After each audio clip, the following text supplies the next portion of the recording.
ദേ നോക്കിയേ, നമുക്കിന്നൊരു ഉണക്ക നെല്ലിക്കയുടെ അച്ചാറിട്ടാലോ? എങ്ങനെ ഇടുന്നതെന്നൊന്ന് നോക്കിയാലോ? ഈ നെല്ലിക്കയില്ലേ, നെല്ലിക്ക ഒരുപാട് ഔഷധ ഗുണങ്ങളൊക്കെ ഉള്ളതാണ് കേട്ടോ.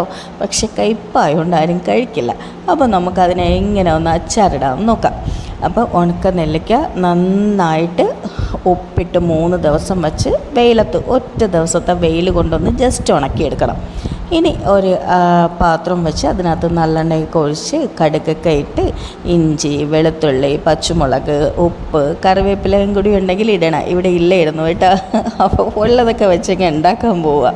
അപ്പോൾ നിങ്ങൾ കറിവേപ്പിലൊക്കെ ഇട്ട് നന്നായിട്ടൊന്ന് ഇളക്കി ഒരു ബ്രൗൺ നിറമാകുമ്പോൾ, ദേ കണ്ടോ, ബ്രൗൺ നിറമാകുമ്പോൾ കുറച്ച് കാശ്മീരി ചില്ലി, എരിവിനനുസരിച്ചിടണേ. കാശ്മീരി ചില്ലി വലിയ എരിവൊന്നുമുള്ള മുളക് പൊടിയല്ല. പിന്നെ നമ്മൾ വറുത്ത് പൊടിച്ച ഉലുവാപ്പൊടി, പിന്നെ നമ്മൾ കടുകൊന്ന് ക്രഷ് ചെയ്തത്, വറുത്ത കടുകല്ല, അല്ലാത്ത കടുക് ഒന്ന് ക്രഷ് ചെയ്തെടുത്തത്. ഇനി നമുക്ക് ആ ഒരു മസാലയുടെ പച്ച മണമൊക്കെ ഒന്ന് മാറി വരുന്നത് വരെ ഒന്ന് ഇളക്കിയെടുക്കാവേ. ദേ നല്ല മണമൊക്കെ വന്നു തുടങ്ങി. അപ്പോൾ കുറച്ച് വിനാഗിരി അതിനകത്തോട്ട് ഒഴിച്ച് നമുക്കൊന്ന് ജസ്റ്റ് ഒന്ന് തിള വരുന്നത് വരെ വയ്ക്കാം. ഇനി അതിനകത്തോട്ടൊന്ന് കായപ്പൊടിയൊക്കെ ഇട്ട്, നിങ്ങളെ കയ്യിൽ ഏത് കായമാണ് വെച്ചാൽ അതിടണം കേട്ടോ. കായപ്പൊടിയൊക്കെ ഇട്ട് നന്നായിട്ട് ഇളക്കി വെച്ചിട്ട് ഇനി നമ്മൾ ഉണക്കി വെച്ചിരിക്കുന്ന നെല്ലിക്ക അതിനകത്തോട്ട് ഇടാം.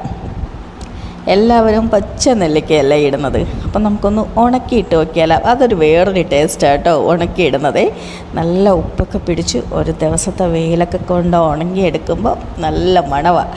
ദേ കണ്ടോ, ഇത് ഒരു പ്രോസസ്സിങ്ങും ആയില്ല കേട്ടോ. ഫസ്റ്റ് ഒന്ന് ജസ്റ്റ് ഇളക്കിയതേ ഉള്ളൂ. ഇനി അതിനകത്തോട്ട് നമുക്കിനി ഉപ്പൊക്കെ വേണോ, എരിവ് വേണോ, അതൊക്കെ നോക്കി ഞാൻ കുറച്ച് ഉപ്പും കൂടെ ഇട്ട് കൊടുത്തിട്ടുണ്ട്. കുറച്ച് നല്ലെണ്ണയും കൂടെ ഒഴിച്ചിട്ടുണ്ട്. നല്ലെണ്ണയിൽ തന്നെ വെക്കണം, കാര്യം ഒത്തിരി നാൾ കേടാകാതിരിക്കണമെങ്കിൽ നല്ലെണ്ണ തന്നെ വേണേ. അപ്പോൾ നന്നായിട്ട് ഇളക്കി നല്ല അടിപൊളിയായിട്ട് കുറച്ച് മുളക് പൊടി, കളറൊക്കെ വേണമെങ്കിൽ കുറച്ച് മുളക് പൊടി വേണമെങ്കിൽ ചേർക്കാം. ഇവിടെ ഇത് പിള്ളേർക്ക് കൊടുത്തു വിടാനാണ്, അപ്പോൾ ഒരുപാട് എരിവൊന്നും വേണ്ട. അപ്പോൾ ദേ നന്നായിട്ട് ഇളക്കി മസാല എല്ലാം ഒന്ന് പിടിക്കുന്നത് വരെ ഒരു 5 മിനിറ്റ് തീയിൽ വെച്ചിട്ടൊന്ന് കുക്ക് ചെയ്തെടുക്കാം.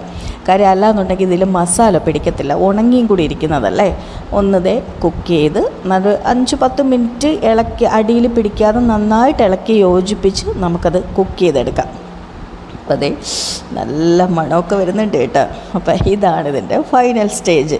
ഇതിൽ കുറച്ച് നല്ലെണ്ണയും കൂടെ ഒഴിച്ച് നന്നായിട്ട് തണുക്കുന്നത് വരെ വെച്ച് ഒരു നല്ലൊരു കുപ്പിയിലെടുത്ത് മാറ്റി വെച്ച് കഴിഞ്ഞാൽ അടിപൊളി